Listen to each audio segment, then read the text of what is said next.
রাজকুমার তার মেয়ের রক্ত নিতেই যাচ্ছিল, কারণ তাকে বলা হয়েছিল যে এটা দিয়েই রোগের চিকিৎসা হতে পারে। ঠিক তখনই হঠাৎ করে সে তার নবজাতক মেয়ের মনের কথা শুনতে পায়। বাচ্চাটি মনে মনে বলছিল যে সবই রাজকুমারের দ্বিতীয় স্ত্রীর ষড়যন্ত্র। আসল ঘটনা হলো, রাজকুমারের স্ত্রী এবং ওই দ্বিতীয় নারী একই সময়ে গর্ভবতী ছিল, কিন্তু রাজকুমারের স্ত্রীর গর্ভে থাকা বাচ্চাটির তার পূর্বজন্মের স্মৃতি মনে ছিল, তাই সে সবকিছু বুঝতে পারছিল। স্ত্রীকে ফাঁসানোর জন্য ওই দ্বিতীয় নারী ইচ্ছে করে তাকে পানিতে টেনে ফেলে দেয়।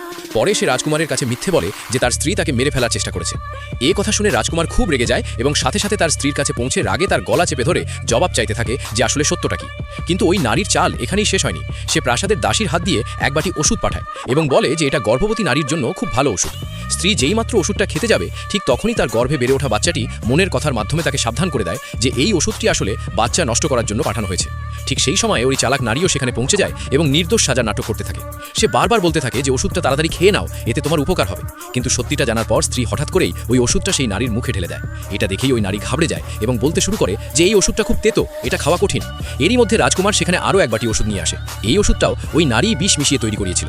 রাজকুমার যেই মাত্র তার স্ত্রীকে ওষুধটি খাওয়াতে যাবে, ঠিক তখনই সেও তার মেয়ের মনের কথা শুনতে পায়। বাচ্চাটি মনে মনে সব সত্যি বলে দেয়। তখন গিয়ে রাজকুমার বুঝতে পারে যে তার দ্বিতীয় নারী এত বড় ষড়যন্ত্র করছে। কিছু সময় পর ওই নারী তার নিজের ছেলের জন্ম দেয়। তারপর সে রাজকুমারকে বলে যে তার ছেলেকে বাঁচানোর জন্য নবজাতক মেয়ের রক্ত লাগবে। রাজকুমার বাইরে থেকে তার কথা মেনে নেওয়ার নাটক করে, কিন্তু আসলে সে তার মেয়েকে বাঁচানোর পরিকল্পনা করছিল। সে তার নিজের রক্ত ব্যবহার করে এবং প্রাসাদের ডাক্তারকেও ইশারায় বলে দেয় এই কাজে তাকে সঙ্গী দিতে। ঠিক তখনই প্রাসাদের সম্রাট চলে আসেন।